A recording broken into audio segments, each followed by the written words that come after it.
Hello, thank you for taking time out of your day to join us for this month's NABOB webinar learning series. I am your host, Ian Chappell. I serve as the education coordinator for the National Association of Black-Owned Broadcasters. National Association of Black-Owned Broadcasters Foundation, and where we strive to connect, educate, and empower media professionals as well as aspiring media professionals. Today, we have the pleasure of having Ashley Smith with us. She has 10 years plus experience in the world of digital and radio across Atlanta and New York. She also just launched her new agency, which she will go into detail more. And you'll see her face frequently throughout this year because we have about 3 other webinars partnering with her. So definitely hope you enjoy the information and looking forward to seeing you guys the next time or even next month. Ashley? Yeah. On behalf of NABOB, we appreciate you being with us, and I'm giving you the floor. All right, thank you, Ian. Thank you, everyone who is on this phone call today, and most importantly, thank you, NABOB, for providing this education platform. Again, my name is Ashley Smith. I'm the CEO of Dimensions Media, and as I tell you a little bit about myself, you'll see how I got there. I wanted to make sure I go through my years of experience to understand how I am on this phone call with you guys here today. So if you take a look to the picture to your left, that's me in New York City getting out of a taxi. And the reason why I chose that picture is because of the industries that I'm in. As far as being in digital marketing and being in social media, it moves really, really, really fast. And there's a lot that you have to keep up with. And today, I'm going to give you a lot of digestible pieces and insights to help you to learn how to monetize your social media platforms. And so when brands want to reach and connect with online consumers, I'm who they call. I'm actually an integrated marketer. So I do everything from search engine optimization, website development, video marketing, and of course what we're on the phone call here today is for social media. I got my start at Florida A&M with a public relations degree. And then I came in contact with Jeffrey Myers, who is a part of the National Association of Black-Owned Broadcasters, that is a mouthful, where I actually took part in their Media Sales Institute. And that was a 7-day intensive program that teaches you everything about media sales. And they actually have one coming up in June at the Atlanta University Center. So if you know of anyone who is looking to make a career change, if you know of anyone who has been in business, finance, marketing, tell them about that program. Because of NABOB is why I'm sitting here talking to you guys today. From there, what is not included on here is I went to AT&T, and that's where I learned SEO and SEM, and search listings. And what really got me into radio is I interned at Florida A&M University my senior year, but then that also took me back a couple years later where I became their digital sales specialist with Revere Brands V103, WAOK, and their sports station 92.9 The Game. From there, I left and I went to New York City, the #1 media market, where I was a digital sales strategist, where I worked with Hot 97 and 107.5 WBLS, helping to monetize their website, their social media platforms, YouTube. And so with all that being said, I'm combining all of my experience, and I am now leading a digital firm, CEO of Dimensions Media. That's a full service public relations, creative marketing, branding agency, but I'm actually offering what I'm doing with you guys here today. I am doing digital sales training curriculum, and I want to work with your organizations to help you to learn how to reach your bottom lines and how to do it in a creative way. So that was a little bit about me. We're going to jump on into the actual meat of why we're here on this webinar today, and Ian is going to pose a question to you guys, because before we get started, I just want to have a little background and know who is on this phone call. So I want to know, are you an entrepreneur? Are you a media professional? Or are you just interested in learning about social media? And that'll help me as I create, as Ian said, the next 3 webinars that are going to be out, social media strategy and how to monetize your website. So why we are here, oh, and before we get going as well, at the top of your screen, if you have any questions for me as we go along, please don't hesitate to write them down and send them to me. The last 10 minutes of this phone call, I will review all of the questions. So The reason why we're having this webinar here today is simply because of money, simply because there's a lot out there for you guys to get, and social media right now is the growing trend. And I found an interesting stat. It said that according to the latest CMO survey, social media advertising budgets, they were predicted to increase by 32% in 2018. And in 2023, that number is expected to double. So what that means for you is, if you don't have a social media platform, and if you don't know how to monetize your social media platform, you're going to be left in the dust. But because you're on this phone call today, it shows me the initiative that you're very interested in learning how to do that. So why is the reason that those advertising budgets are climbing? It's simply because everyone is on the phone, and it's simply because there are a lot more screens for people to access social media. So from your smart television to your mobile phone to your tablet to your smartwatch, everything right now is connected to social media. So more cultures and more age groups that had not yet adopted, they're adopting to social media now in the mobile phone. So we're going to put a number to what we mean by those numbers climbing. So by 2021, they're estimating that we're going to have 3 billion social network users, all right? So when you're doing traditional media marketing, most of the time your consumer has to come to you. With social media, you can do the total opposite. You can take your message to the correct consumer, and you can take it to them while they are engaged on each platform. And speaking of engagement, a great tweet that I found the other day is shared where American adults are spending 11 hours per day listening to, watching, reading, or generally interacting with media. Now, this doesn't say social media, but why this number and why this stat is so significant is simply because every associating media company right now or media platform has an adjacent or a companion social media website. So if you were looking at the Grammys the other night and you were watching it on television or on your smart TV, you were also engaged on social media. You actually didn't necessarily have to watch the Grammys to know what was going on because you could find it on social media. And this is just a little video. I do not know where this was shot, but it's just showing the disruption and basically how mobile phones and social media have impacted our lives. And it's really reflective kind of what my life has been like here in New York City.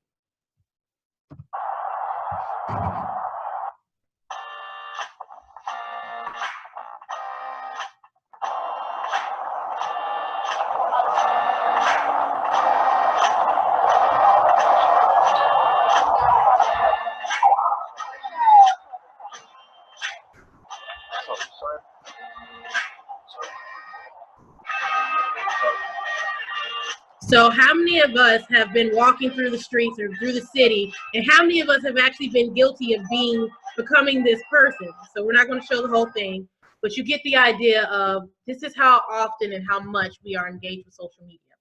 Most importantly, the audience that we want to take a look at while we're on this webinar, by our audience being African Americans, is knowing how much the power of the African Americans digital dollar is. So you want to use these stats that I'm sharing with you, because as you're monetizing your social media platform, it is your job to educate your potential marketer, your client, and partners on why they are going to find value and what is the benefit of them using your advertising space. So with African Americans being the audience, 90% of African Americans live in a household that own smartphones, and they have a higher social networking weekly reach. Okay, so if we take a look at what's going on in the news right now with Gucci, if you take a look at Black Twitter, anytime that there's a message that anyone wants disseminated, they want to make sure that it gets within the realm of the Black audience on social media, because we have a larger reach. 66% of African Americans watch video on smartphones. So when you're thinking of your creative strategy, how will I market to these users? What is the best creative? That's telling you the video is how they like to interact. 45% of African Americans stream audio on their smartphones. So if there are any radio stations that are on the webinar today, if you have an app or if you have a way to stream your audio on your website platform, social media is a great way to drive traffic and to drive tune-in. And then most importantly, while African Americans make up just 14% of the population, we're responsible for 1.2 trillion purchases annually. Okay, and there was a stat that I found a little while back from Nielsen, and it spoke about the billions of dollars that are being spent in advertising, but only 3% of them are actually being spent with multicultural audiences. We have the power of the dollar, and we are avid consumers. We're spending it. It's our job to get in front of the right marketers and really let them know what is the value of getting in front of the African American consumer. So with all of this information, and a lot of what I just showed you is behavioral information, what does this mean for traditional media platforms? So when I think about how quickly it moves, I came across this really interesting saying the other day from a VP of strategy, Guy Davis, of how marketers must be technologically and culturally agile to connect with modern consumers. What that should mean to you is, and if you work in a traditional media platform, television, radio, and you've ever been on a sales call and you throw digital out there and you say we can do social media, we can reach all these people, and they look at you kind of funny because they think that you're a one-trick pony. They also think that no one's on social media because if they're not on social media, it is your job to also educate them about all the numbers that I've just shared with you, as well as about your specific social media numbers, where the decision is not about them as a consumer, but about their audience as a whole. So kicking us off, this is going to be the breakdown of how my webinars will work. I'm going to take you through the 5 steps of creating social marketing. Today's discussion topic is going to be about the discovery. That's your customer needs analysis. That's your fact finding. So these 5 steps, you're going to find them interchangeable anytime you're doing investigation and research on how to sell social media. The terms might change, but the actual tactics and what you have to do to get to the end result are about the same. So you first want to find out what it is, what is your challenge, in order to find out what the solution is going to be. Your second steps is going to be is, once you know what your challenge is, how do you plan on getting your desired result?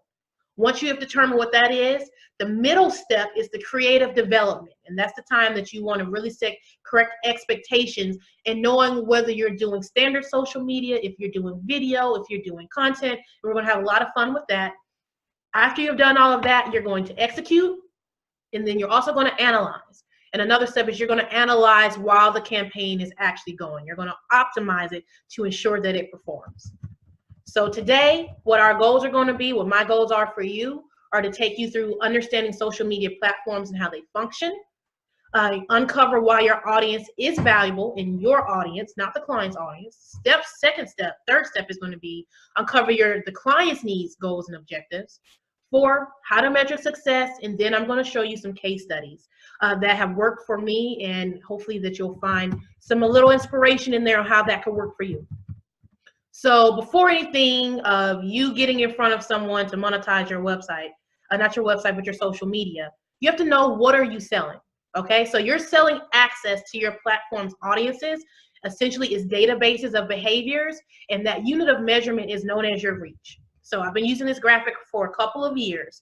It first shows how you as a consumer or you as a brand next put your information onto these social media platforms, which reaches your followers. Those followers see different content if you liked it, if you shared it, if you commented on it, and then that's going to reach more and more audiences, and that's what we call going viral, and that's what we also call amplifying your message, and that's also called earned media, and we will get into all of these different terms as these webinars go on, but this just gives you a graphic representations of what happens the moment that you put a post or a content piece up on social media. So you cannot sell social media without knowing how each platform works. They all have a different experience. And if there's anything that I can really reinforce on today's webinar is you have to be on social media in order to sell it, okay? You have to know what the trends are. You have to know the different type of media that you can use. You have to know what your capabilities are, and you have to know what your limitations are. So if you do not have social media while you're on this phone call today, your first step, the moment that we get off of this webinar, is you provide and you develop your social media networks for yourself, okay? So the ones that we're going to focus on are Twitter, Facebook, and Instagram. Those are the ones that I use most often. And this is just a great graphic that lets you know what you're using it for. As for instance, if you look at Facebook, Facebook shares links, it shares media. Facebook also is leading in monthly active users. And if you were to take a look at what the functionality of Instagram is going to be, Instagram is more for pictures and is more related to video. So Twitter and Facebook, you can post to both of those platforms without using a visual, while Instagram, you cannot. My recommendation is to always use a visual. And when we get into creative development, we'll go into more of what those best practices are. Another key point that you want to know about the functionality of social media is something like Twitter. It's for microblogging. So you only have 140 characters. So if you're talking to a potential client and they're looking to do education, Twitter may be that guiding link to get you to the website where there's more information, but you're not going to have more than 140 characters to get your message across. That may be somewhere that you want to use for something like Facebook, but you'll have time to go through this chart and we'll find out more about the functionality. But what's most important here is Facebook and Twitter. Those can both share links while Instagram is sharing the media itself. What's also new to social media in these days is the Facebook Watch and the IGTV. Both of these platforms exist as basically online television networks. So what these networks have found is that people were leaving their platforms to go to YouTube or to go somewhere else to watch video. So in order to keep their user engagement level up, they brought their own television network within their own apps, okay? So now you know how they work, you know how a little bit of how you can use them. Now you have to know what is the value that you're bringing to the table when you go to someone to monetize their website, okay? And your social media platforms. I'm huge on sales collateral. I'm huge on resources. You're going to have a lot of numbers. Social media deals with a lot of analytics and a lot of stats. You're going to help your potential partner by laying them all out in one resource guide where it's going to share the number of your followers, the number of people that you reach each month, and as well as if you have any other digital platforms, this is a one-sheeter that keeps it very easy and simplified to be able to send to potential marketers about your reach and about your engagement. Okay, so that's the quantitative. Next, what you want to know about your audience in order to build value is going beyond these numbers, all right? If we were to take a look at the pictures, what I like to play is the adjective game. And I want you to describe to me what type of consumer that is, because although our audiences may be African-American, you may have subsets of different diasporas within that particular demo. Then you're also going to have different age groups within that demo. So this first picture, we might call her a tech-savvy mom, a city mom, a fashionable and a trendy mom. The next picture over to your right, that may be an expecting mother. Someone's going through a life experience or a life event. Scroll down a little bit more. We're looking at upperly mobile young African-American men, and they might be within the business sector, and they're fashionable as well. All of these descriptive terms, and I look at the guy to the right, he might be into sneakers or sneaker enthusiast, into cartoons, and he might be a creative. These are all the qualitative descriptive terms that you want to use when you're selling the value of the consumer that a marketer could potentially reach. So the main ones that we like to start off with is knowing the value of the audience beyond the numbers is your gender, your ethnicity, your household income, their buying power. Just like I told you, the buying power of African Americans is 1.2 million. How much buying power does your social media audience have? Their shopping habits, upwardly mobile, if they're upwardly mobile, in their leisure activities. And you can find a lot of this information within the analytics of your Facebook and your Twitter. And then there's a lot of other apps that will give you insights into exactly the qualitative information that you need to know about your audience, okay? Then why are people coming to your platform, okay? So social media, every time you follow someone, there's a reason why you've decided to follow them. Are they coming to your social media platform because you're doing content on business, on travel, on music, on food, on sports, on fashion? The type of content determines the type of advertisers that you can go after. And that actually gives you a variety of more opportunities of who you can solicit to monetize on your website when you have a variety of content. And then you want to know, where do they interact? Okay, are they on the desktop? Are they on the mobile phone? Are they on the tablet? Some of you right now who are tuned in are probably watching from your phone and listening from your phone. Your audience deserves to know where they need to place their ad in order to make sure that it's seen. Okay, so I'm going to pause for a moment. And now we're going to go into identifying the client's the client's audience, their goals and objectives. Okay, I like to lead this portion with the acronym SMART, because whenever you're determining your goals and objectives, They need to be specific, they need to be measurable, obtainable, relevant, and time-based, okay? When you're understanding the objectives and you're building those out, that's ensuring that you have a clear idea of why you're creating this marketing campaign in the first place. So now you know why your audience is valuable. Now it's your job to figure out from the client who their audience is. How does that intertwine and align with the audience that you provide? And how can they make money from there, okay? So first we're going to start with, what's the difference between a goal and an objective? A goal is very broad. A goal is, as I have an example here, I want to increase my brand awareness, but that doesn't tell you who, what, when, where, and why. Objective makes it specific, as we just said. It makes it smart. So if I were to say, I want to increase my brand awareness by increasing my social following, that's going to be my key performance indicator, by 20% from February to April, those qualifying dates, numbers, and timeframes have just made that an objective in comparison to a goal, okay? So from there, when you're speaking to your client, you're always going to know what your budget is. Social media, because it changes so much, because algorithms change, and those algorithms determine how many people see your messaging organically, you need to know how much money you're working with, so you need to know if you're going to sponsor it or boost it, and is it realistic? Do you have enough money in the given time frame to reach the objectives that they're looking for, whether it be attendance at an event, whether it be an offer with a coupon code, okay? From knowing what your client's budget is, you also want to know what your flight dates are. What time frame do I have to fulfill these objectives of getting butts and seats and cars sold and all that good stuff, okay? And which audiences that do they want to reach? So just like you just played the adjective game with your own audience, you're going to take a look at their entire audience and be as specific as possible, because with targeting operations today, you can get very, very fine-tuned in who you can reach.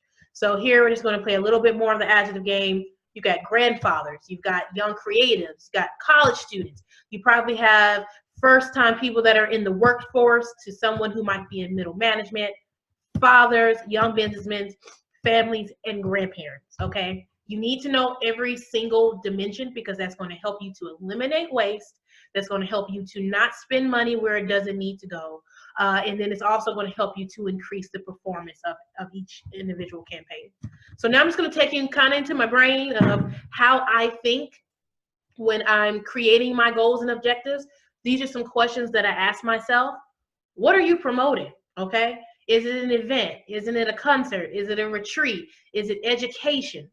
And then what geographies do need to see these particular messaging? Is it only going to be in the tri-state? Is it going to be in a local DMA, or can it be a national campaign? You need to know where this message is going to be received. What information should the user walk away with, all right? Are they going to be in consideration once they leave? Are they going to need to want to take action? Are you going to want them to make a purchase? And when is the campaign running?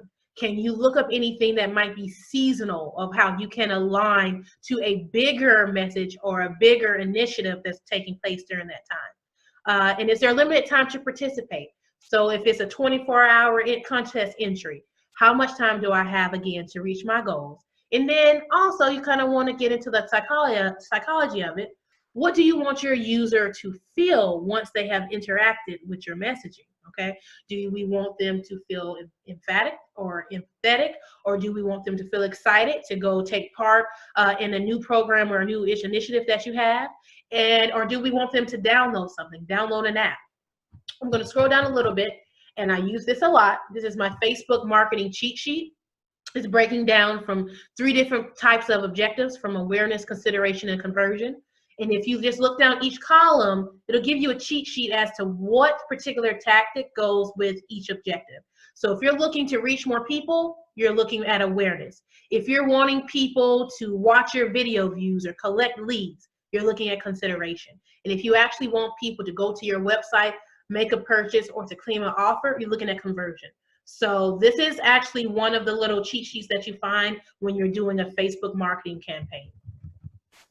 And most importantly, before you can even create anything, you have to know what your KPIs are, and this is what we ask in every single meeting during the discovery phase. What are your key performance indicators? How will we know if we've achieved what we've set out to do? And the only way that you can know that is if you identify key performance indicators and objectives prior to executing the campaign. And I'm going to show you a case study, and it's going to give you a little bit more insight as into what all of these different key performance indicators are. This is a little bit of PR mixed in with a little bit of social media tactics. But is it going to be likes? Is it going to be comments? Is it going to be shares? Is it going to be replies? Is it going to be people using your hashtag? Or is it going to be reach and frequency? How will we know at the end of this campaign that we have done what we said we were going to do? So I'm going to dive in to a case study that I've done when I was at WBLS 107.5. And the client was the U.S. Army. And at 107.5, we have a big event, Circle of Sisters.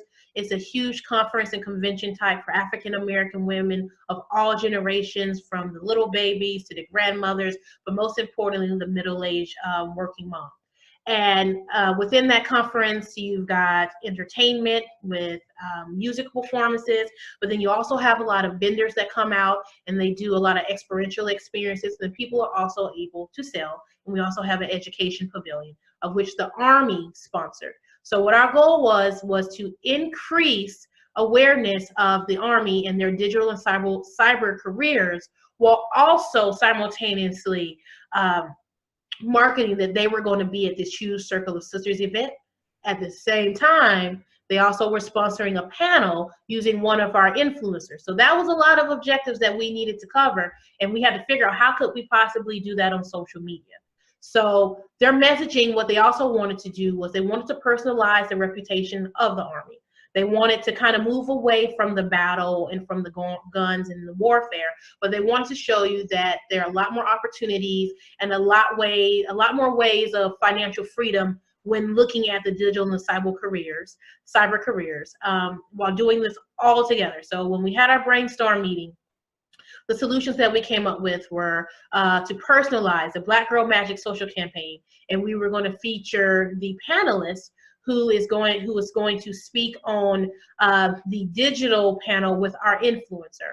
And she happened to be a rock mom. She has children. She works out a lot, and she's actually the person who does their digital recruiting. So we did what we would consider like a Black Girl Magic little bio over to the left. We told you about her, where you got a different feel, and as a consumer, you got to see someone who looked like you within your ad. Okay, so this particular post received over 68,000 reach, engagement, over 18,000, over 41 comments, 57 shares, and what's very important about that is the amplification from the graphic that I showed you earlier. But what's really cool as the key performance indicator is 264 people clicked the link that took you to a dedicated landing page that the Army had, where they were doing lead generation for consideration so they could remarket to you after experiencing this social media campaign. We also did what you would call a cross-type B creative, where we did their dedicated messaging. And this is where we really spoke about the pathways to graduating college debt-free, and then that there's 150 areas within the world-class leadership. So for people who are out there looking for jobs, people who are looking for opportunity, you see that this message reached fewer people, but we also had a lot more engagement, where you see 1.6 thousand likes, comments, and just reactions to the comment. And then again, the amplified message, but there were 187 shares. So between both this first post and the second post, we did a lot of brand awareness, we did a lot of consideration, and then we also were able to convert people to go to the Army website to submit their information. So that was a lot of information, but I'm going to kick it off and answer questions for you for anything that you might have within this first phase of digital strategy within the discovery section. So send your questions if you have any.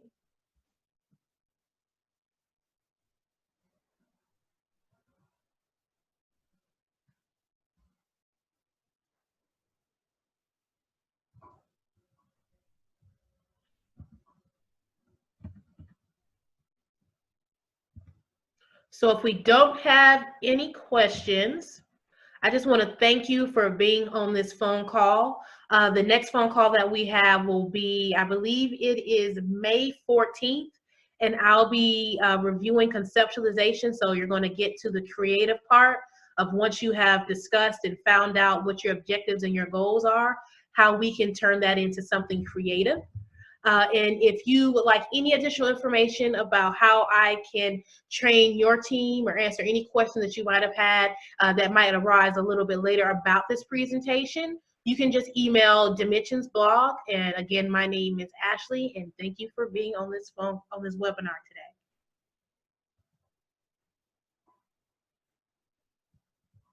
All right. Let's see if we can get back on here. All right. Thanks, Ashley. It's awesome. Looking forward to the next three. Hold on, we do have one client. We do have one question for you. You see on your end? Yes. Okay. Okay. Hi, Kevin. With a client that's new to digital, how do you advise them on how much money to spend on a particular campaign? Okay. So I first find out what their marketing history has been, how much money have they spent in their traditional media. And I take a look at what those goals and objectives are and what they're looking to reach. So your digital spend is going to also, is a very segmented question of knowing how many people they need to reach in order to convert. So again, find that time span, find out specifically how much they've spent in the past, but then also give them a gauge on the average spend. So if you've done social media on your media platform and you've seen that maybe it takes $100 to $500 to get a particular outcome with something you've done in the past, base your spend around what you have seen perform, but then also know that if someone comes in with too low of a budget, then it's okay to tell them no, that you might need more frequency. But this question is also going to be very based off of whatever your station's rate card is. And then there's a lot of information that's online where you can go in and look at different case studies about how much is spent in each market. So what is being spent in Atlanta is not the same rates that I was spending in New York. And if you want to talk to me offline, feel free to email me and send me your phone number, and we can hop on a phone call, and I should be able to get a little bit more information from you to answer you more specifically.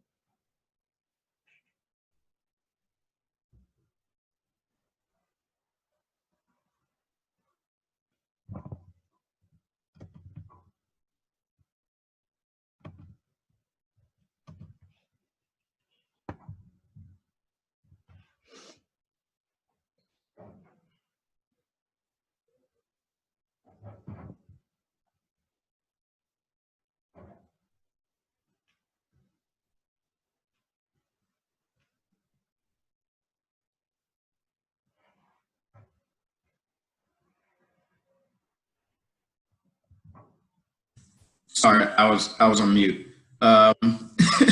Did you see the question, Ashley? Oh, okay. I'm sorry, Yeah. you were on mute for a minute. Yeah. Hi, Dana. What determines a thriving market for clients to monetize their digital dollars from a social media standpoint?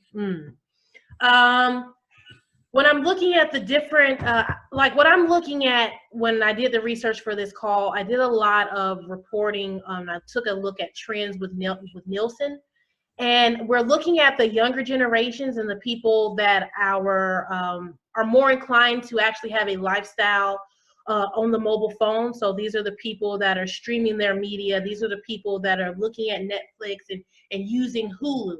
So when I'm looking at just the different markets of the things that can be purchased online, so for instance, social commerce, that is something that is becoming huge right now. People being able to just click on a link on social media and go directly to make a purchase. Looking at food delivery, anything that can be done online, if it can be sent to you online in a thriving market, then there's a chance that you can do it on social media, as well as what we spoke about a little bit earlier. Minority audiences are huge because they're using mobile phones for much more than just being on social media. They're also using it in different apps for communication. So I like to just look at the different trends and the lifestyle habits of people that are doing more than just social media. Like for instance, a lot of what I do, I watch a lot of television on my mobile phone on demand. So when I'm looking at those buyer characteristics, that what really makes a thriving market for someone to go after. Hope that answers the question for you. Yes, and we also have another question. It's in the chat box, but Yoshi asks, and I hope I'm pronouncing that correctly, but Yoshi is asking, how do I get my followers to follow my new social media page, or is there any way to merge my social media sites? Okay, that's a fantastic question that I get asked a lot. And the difference is knowing what type of content you're offering on either. So Yoshi, if you have a business and it's totally separate from your personal page, you do want to keep that separate. But if you yourself are your business, you can keep it the same. I'm actually doing the exact same thing right now with a publication that I have. I use my follower base from my personal page to market to my secondary page. So I create different graphics and I repost all the same information and the content that's being sent on my secondary page on my primary page. So it's just going to be the decision of, do you actually need that secondary social account, or can you merge them together? And that's going to be your call. But if it's a business, I definitely recommend that you keep the two separate. Yeah, and I would say it just takes time, definitely takes time, because that's not overnight. And to feed into what Ian just said, none of this happens overnight. So just because you see people with a lot of followers, that actually doesn't mean that those numbers are organic, that they're real. People can pay for numbers. And then you'd never know if someone just happened to have a piece of content that goes viral. My best recommendation, especially for someone like Yoshi, is the content. Content always wins. So as long as you're putting up good quality content, people will follow. The key to that is just being consistent and making sure that you're staying within the algorithms to be seen every day. So, and we're going to talk about that a little bit later, about building out your social media calendar, of making sure that you have enough frequency to stay within the algorithms to get the following that you're looking for. Awesome. And again, Ashley, I appreciate it. I don't see any more questions. So everyone, please mark your calendar for March 12th. That's going to be our next learning series. It's going to be hosted by our very own Skip Dillard from WBLS. And he will be talking about how the changing duties of program directors